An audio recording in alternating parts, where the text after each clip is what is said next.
Kana booda maqaa Oromootiin daldaluun hin danda'amu.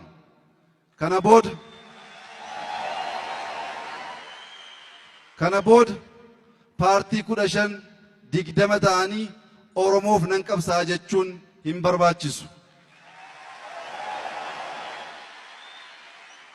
Oromoon lixaa, Oromoon bahaa, Oromoon kaabaa, Oromoo waan ta'eef woo baay'ate jaarmiyaaleen 2 yookaan 3 Oromoof gahaadha.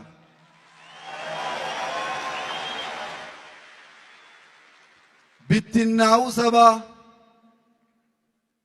sassaabnee gaafa Oromoo tokko goonu bittinnaa'uu jaarmiyaalee maqaa Oromootiin qabsa'an gara tokkummaatti hin finnu taanaan fagoo deemuu waan hin dandeenyeef jaarmiyaaleen maqaa Oromootiin qabsooftan yaaddanii mari'attanii akkuma aadaa Oromootti waliin taanee injifannoo amma arganne eegsisuu duwwaa osoo hin ta'in achi ceessuu akka dandeenyuuf wal bira dhaabachuu akka qabnu fedhii faayidaa ummata Oromoo ta'e gaafa ummanni Oromoo isin filate immoo isin ammannee isin dhungannee barcuma keenya isiniif kennuuf qophaa'aa ta'uu keenya isiniif ibsuu barbaada.